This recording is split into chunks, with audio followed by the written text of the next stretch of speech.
Բարի երեկո, դուք դիտում եք բաց հարթակ, այսօր իմ հյուրը Ուռուցքաբանության ազգային կենտրոնի փոխտնօրեն Արթուր Ավետիսյանն է, բարև ձեզ։ Բարև ձեզ։ Եվ այսպես, պարոն Ավետիսյան, շատ ավանդական հարց, մենք պարբերաբար խոսում ենք կանխարգելիչ գործողությունների մասին, որ կանխարգելել ավելի հեշտ է, քան բուժելը, եւ որքանով են այդ, այսպես ասած, տարիներ ձգվող զրույցները տալիս իրենց արդյունքը, որքանով է այսօր մարդիկ սկսել ավելի շատ մտահոգվել իրենց առողջությամբ։ Ուղղակի նկատում եք Հայաստանում թե ընդհանրապես։ Հայաստան, որովհետև ես ինչ հիշում եմ մեր բոլոր զրույցների ժամանակ, թե այս հաղորդման շրջանակում, թե առհասարակ ես տեսնում եմ զրույցներ, որ բժիշկները ասում են, պետք է կանխարգելել, դա ավելի հեշտ է, քան բուժել։ Դե հայտնի է, որ ուռուցքաբանությունում, ուռուցքի որակյալ բուժում անցկացնելու համար առաջի գրավականը դա ժամանակին հայտնաբերելն է։ Եթե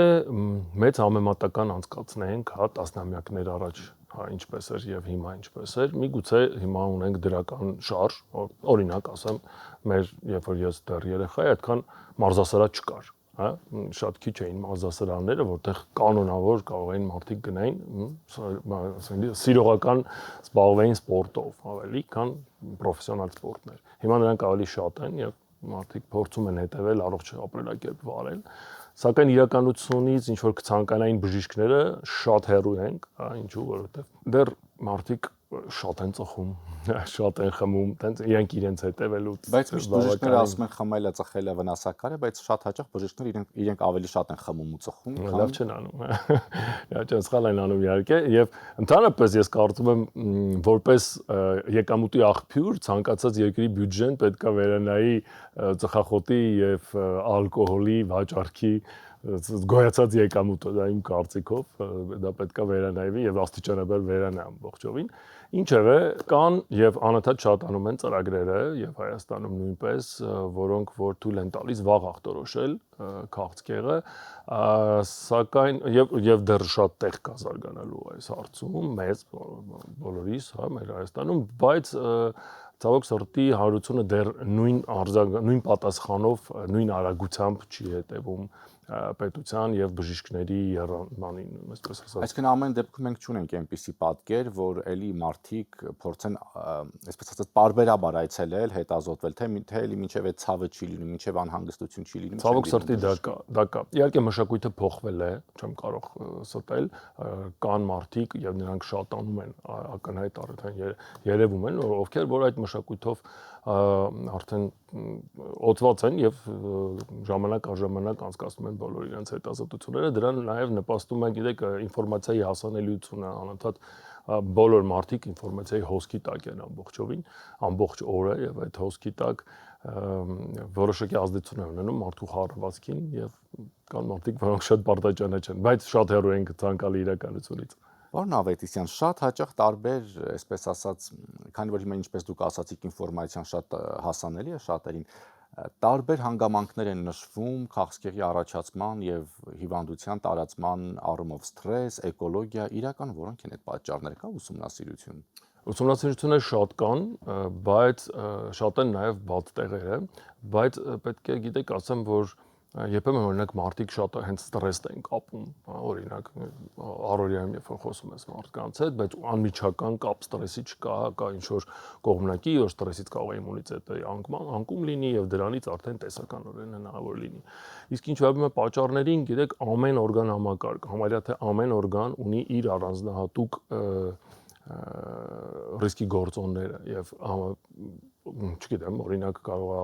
արգանդի վզիկի համար հայտնի պապիլոմավիրուսը լինի առանձնակի գործոն, թոքերի քաղցկեղի համար լինի ծխելը,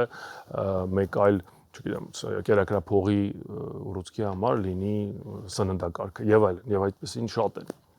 Տեսեք, մենք պարբերաբար նաեւ Instagram-ի դարաշրջանում ենք ապրում եւ տեսնում ենք, չէ, որ սովորաբար շատերը ասում են այ օրինակ քացախը սխտորի հետ խառնեք եւ այս հիվանդությունների մասին կմոռանաք առհասարակ։ Կոնկրետ հիմա մենք այս դեպքում մանավանդ որ այսօր շատ ինֆորմացիան հասանելի է, մարդիկ օգտվում են արհեստական բանականությունից,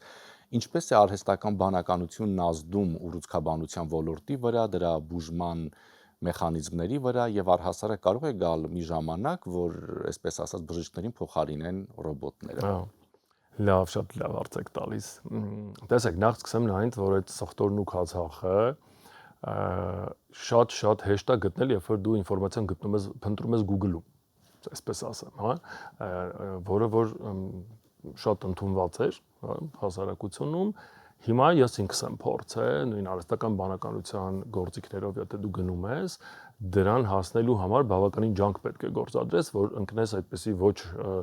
ավանդական բժշկության մեջ, հա, այսպես ասած, որովհետև այնտեղ ալգորիթմները այնպես են կառուցված, որպեսզի վնաս չտան ընթերցողին, հարստողին եւ այլն, հա, դրա համար այդ կողմից մի փոքր ուրախալի է, ես ի տարբերություն շատ բժիշկների դեմ չեմ, որ մարդիկ օգտվեն արհեստական բանականությունից, հարցնեն իրենց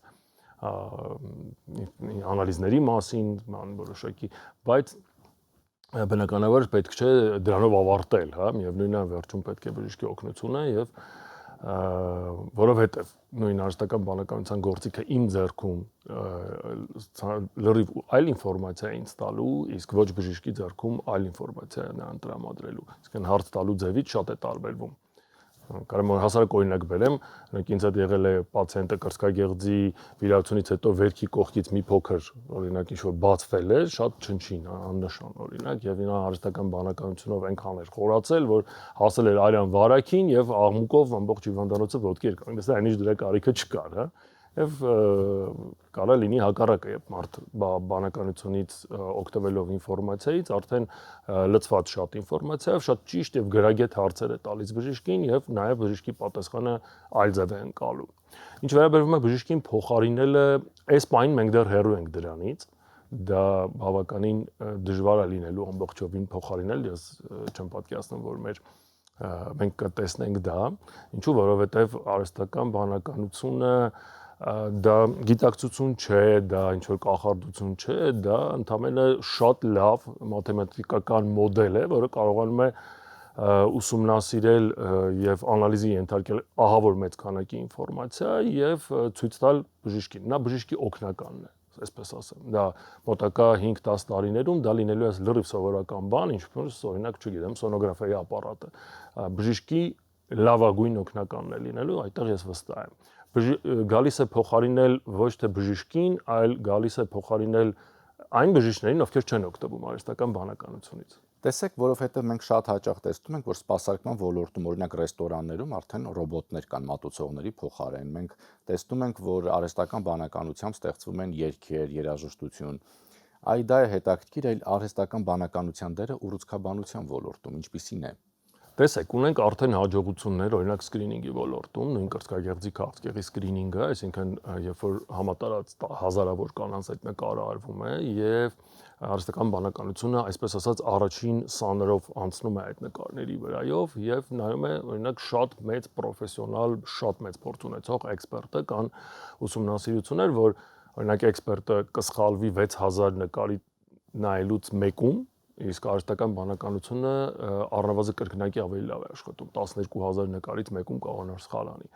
Այս պահին նրան օգտագործում են որպես բժշկի օգնական, երկրորդ կարծիք անցկացնող, օրինակ շատ հաճախ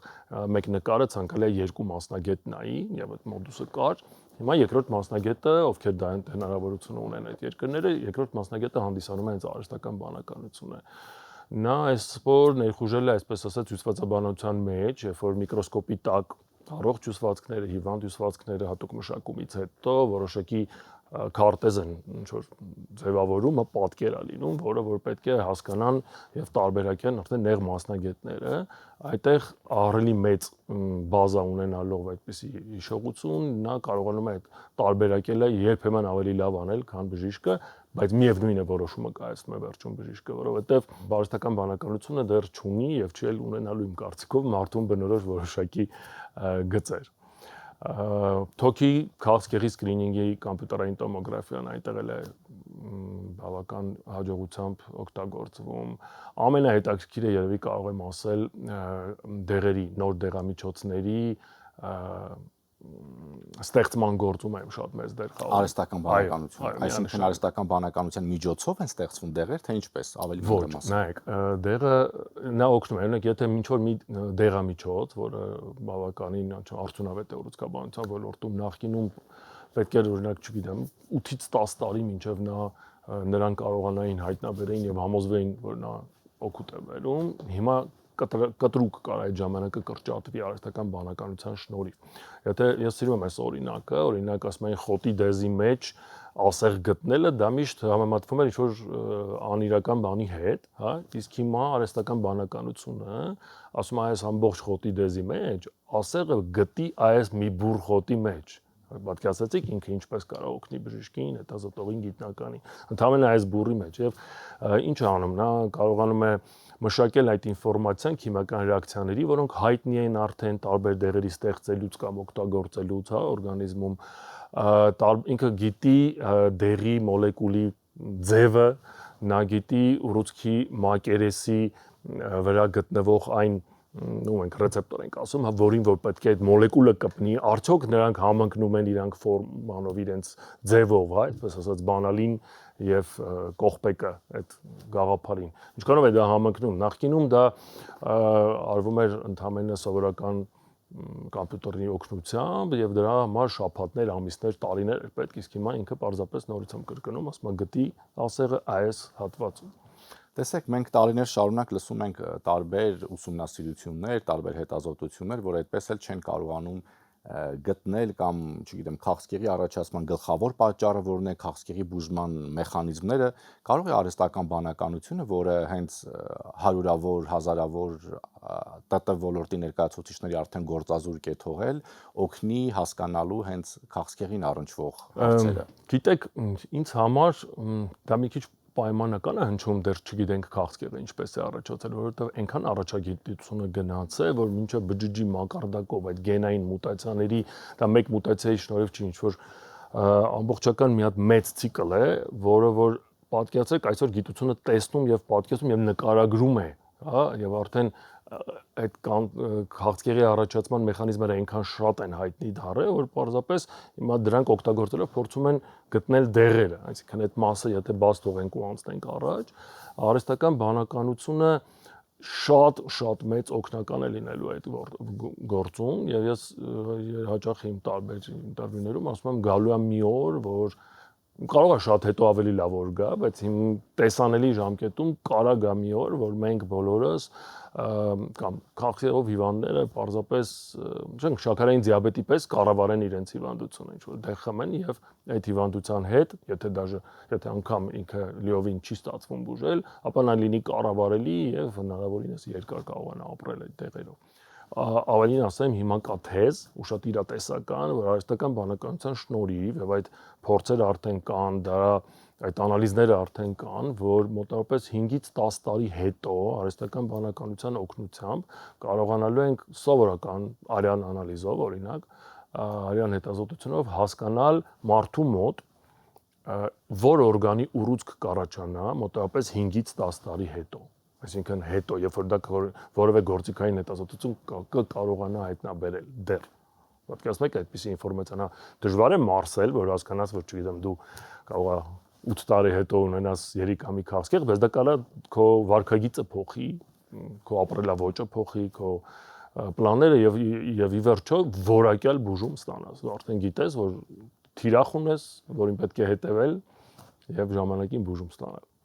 Ես մի քիչ չեմ կարողանում ինֆորմացիան այսքան արագ մարսեմ, հիմա ուզում եմ հասկանալ առհասարակ արհեստական բանականության դերը առողջապահության եւ հենց մասնավորապես ուռուցքաբանության ոլորտում այս պահին։ Առողջապահության կարծում եմ շատ հարցերի պատասխանը տվեցի, բայց տեսեք, բժշկի օգնական օրինակ, հա, պատկերացրեք ընդամենը սովորական հիվանդության պատմության հավաքագրում, այսինքն մարդուն հարցեր ես տալի, լրացնում ես եւ դա գնում է հիշողության բազա, հա։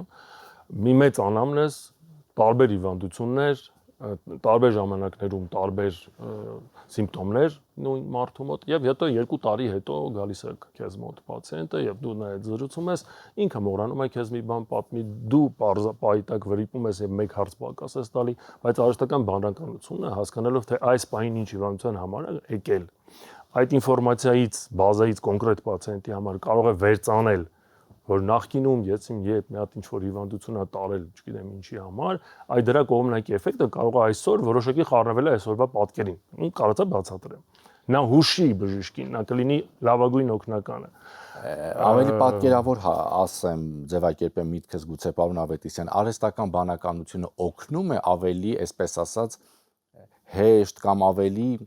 տեսանելի դարձնել կամ ավելի հեշտ բացահայտել, որ մարդու մոտ քաղցկեղ կա եւ բուժման process-ը ավելի դյուրին դարձնել։ Միանշանակ նա բժշկի ու գիտնականի օգնականն է։ Նա չի կարող, այսինքն գիտնականին օգնելու է իր հայտնագործությունների մեջ, պրակտիկ բժշկին օգնելու է իր աշխատանքի մեջ, միանշանակ խնայելու է շատ մեծ քանակի ժամանակ, որը արդեն բժիշկը կարողանա տրամադրել հենց պացիենտին։ Մյուս կողմից պատկերացրեք նույն բժշկի համար ամեն օր տասնյակ հազարավոր նոր հոդվածներ են տպագրվում, գրքեր կամ այսինքն հոսքը ինֆորմացիայի հիմա համեմատել օրինակ 30 տարի առաջվա բժշկի համար նախատեսված գրքերի հոսքին անհամեմատելի է եւ որևէ մարդ չի կարող այդ ամենը կարդալ, հա? Այսինքն այստեղ օգնությունը նաև գալիս է արհեստական բանականությունը, ով քո փոխարեն այդ ամբողջը կարդում է, եւ այսինքն, չգիտեմ, 10000 հոդվածից տրամադրում է քեզ այն 3 հոդվածը, որը կարող է ինչ-որ որոշիչ լինեն քո մոտակա ինչ-որ գործողությունների մեջ։ Ես հասկացա, այդ դեպքում տեսեք, երբ արհեստական բանականությունը դառնում է բժշկի օգնականը, գիտնականի օգնականը, երբ այդ հոդվածներին մեր բժիշկները հետևում են, այսինքն տարբերություն չկա, այդ նույն բժիշկը կապրի Հայաստանում, թե կապրի Ֆրանսիայում, ինքը հանգիստ կարող է այդ հոդվածներին հետևել։ Բայց այդ դեպքում ինչպես է ստացվում, որ շատ հաճախ մենք համացանցում տեսնում ենք, որ այս կամ այն հիվանդության դեպքում խոսքը հենց ուռուցքաբանության ոլորտին է առնչվում։ Բուժումը պետքա լինի Գերմանիայում կամ Իսրայելում։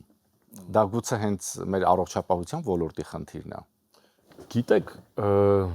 եթե մասնագետը լավն է, այս դեպքում արդեն մտածում ես ուրիշ խնդիր կա։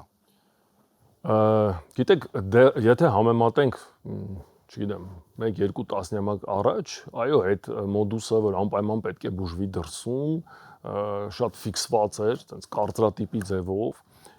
միգուցե նաև արդարացված էր, կդժվարանամ ասեմ, բայց մի գոլեգա ունեմ, հենց բժշկական կազմակերպիչ, միշտ ասում էր, եթե մի բանը կարողանում են երկրի մի ձևում անել, ինչու՞ չէ այդ նույնը կարող անենք Հայաստանում, իր շնորհիվ շատ բան արվել է ի դեպ։ Ես մի քիչ արդեն սկեպտիկ եմ նայում այդ հարցին, որ հա չէ պետքա գնալ Գերմանիա։ Ես դες ավելին ասեմ, անգամ ամենազարգացած երկրներում, նույն Գերմանիայում կա սիտուացիաներ, երբ որ իրենք կարող են այդ պացիենտին տանել օրինակ Նորվեգիա, հա, որովհետև ինչ որ մի հատ բժիշկ այդ հազվադեպ ուռուցքի համար այնքան մեծ փորձ է կուտակել, որ իր կարիքը ունի իր գոլեգան Գերմանիայից, այսինքն հա նման միգրացիաները ընդունելի են ամբողջ աշխարհում, հա, բայց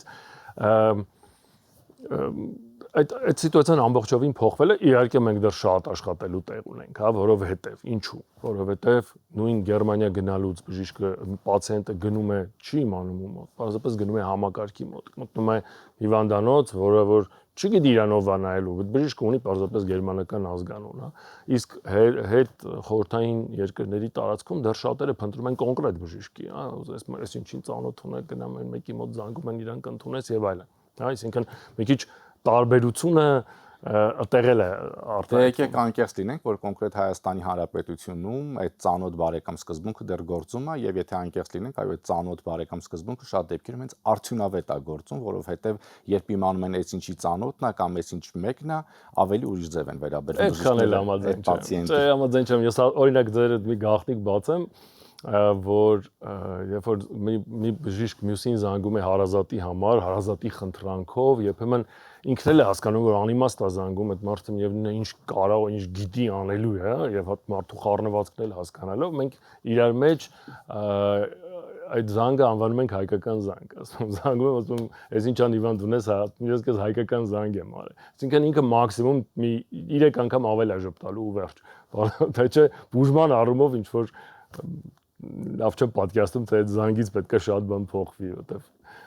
պացիենտը մնում է պացիենտ, հարազատ կլինի թե մյուսը։ Եվ ամփոփելով մեր զրույցը, այսինքն դուք կարծում եք, որ բժիշկների համար տարբերություն չկա, այստեղ պացիենտը ծանոթ ունի, հարազատ, թե ոչ։ Ես չեմ ճանաչում տենց բժիշկ։ Շնորհակալություն։ Առողջություն։ Հիշեցնեմ իմ հյուրը ուռուցքաբանության ազգային կենտրոնի փոխտնօրեն Արթուր Ավետիսյանն էր, շնորհակալություն ուշադրության համար, հաջողություն։